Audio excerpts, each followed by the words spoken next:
Students reason paragraph लिखते हैं तो वो बहुत ही सिंपल चीज़ लिखते हैं, वो है there are many reasons why this is happening, there are many reasons behind this phenomenon, या फिर ज़्यादा से ज़्यादा वो मैनी के लिए plethora of, scores of, multifarious, ये सब चीज़ें ले लेते हैं। But the thing is it is again simple, बहुत ही लेम लगता है, बहुत ही सिंपल लगता है। तो उसकी जगह आप क्या एडवांस्ड वे ले सकते हो इस चीज़ को लिखने का, रीज़न को इंट्रोड्यूस करने का। तो पहली बात तो ये कि I always tell my students कि आप एक बीपी में 2 रीजंस मत दो, 1 BP for 1 reason, second BP for another reason, and third BP आपका सोल्यूशन का होगा जिसमें आप ऊपर जिसमें आप 2 सॉल्यूशंस एक साथ दे सकते हो थर्ड बीपी में। तो in this way you will be able to make 3 BPs. अगर आप एक बीपी में एक रीज़न दोगे तो you will be able to explain it in a nice manner with example. But अगर आप एक बीपी में 2 रीज़न देते हो तो हो सकता है कोई ना कोई पॉइंट जो अनएक्सप्लेन्ड रह जाए।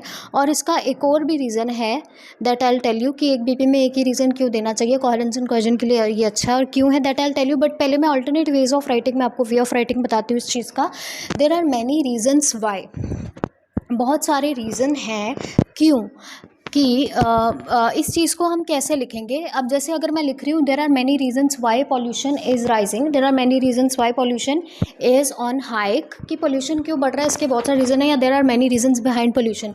तो उसकी जगह पर मैं क्या लिख सकती हूँ, rising pollution can be attributed to, can be attributed to.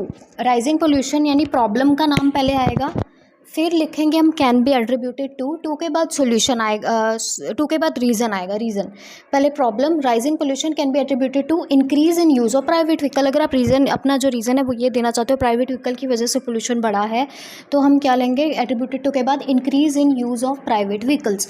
To के बाद हमने फुल सेंटेंस नहीं लेना, नाउन क्लॉज लेना है। नाउन क्लॉज और सेंटेंस में क्या फ़र्क है, अगर आप पूरा सेंटेंस लोगे rising pollution can be attributed to people use private vehicle, तो वो गलत हो जाएगा। तो आप लोग प्लीज़ उस चीज़ का यूज़ देख लिया करो। अगर मैं कुछ बताती हूँ तो कैन बी एट्रीब्यूटेड टू के बाद मैंने पीपल यूज़ प्राइवेट व्हीकल ऐसे पूरा फुल सेंटेंस नहीं लिखा, एक नाउन के फॉर्म में सिर्फ मैंने इतना कहा है कि प्राइवेट व्हीकल के यूज़ में बढ़ोतरी एक रीज़न है।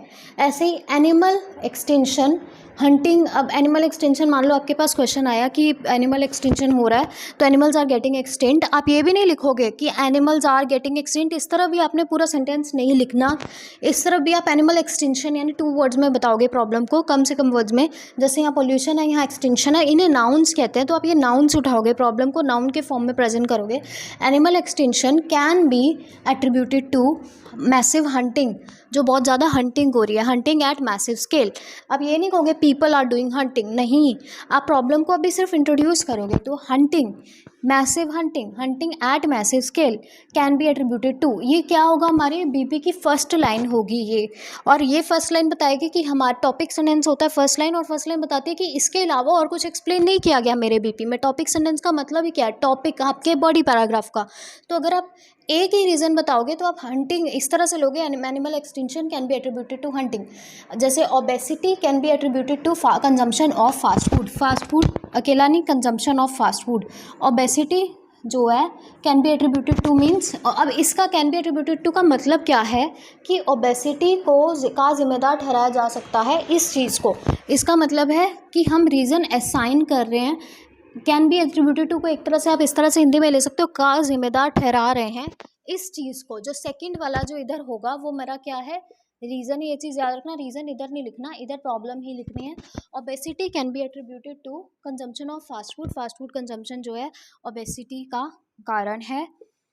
एंड अब अगर आपने ये कि इस बीपी में इस तरह से स्टार्ट किया और फिर उसी बीपी में आपने मोर ओवर करके सेकंड रीज़न भी दे दिया, lack of exercise also reason, वो गलत हो जाएगा। अगर आपने सेकंड रीज़न उसी बीपी में देना है, बाई चांस आप एक ही बीपी में 2 रीज़न लिखना चाहते हो, तो आपका टॉपिक सेंटेंस थोड़ा सा चेंज होगा। वो कैसे, आप टॉपिक सेंटेंस में ही दोनों पॉइंट अपने इंट्रोड्यूस कर देना, एंड या एज वेल एज लेके यहाँ पर लैक ऑफ एक्सरसाइज। फिर उस पर्सन को पता चल जाएगा पढ़ने वाले को कि ये जो फर्स्ट सेंटेंस है इसमें टॉपिक सेंटेंस में 2 आइडियाज़ हैं, इट मीन्स ये पर्सन 1 बाय 1 सेम बीपी में दो आइडियाज़ एक्सप्लेन करेगा।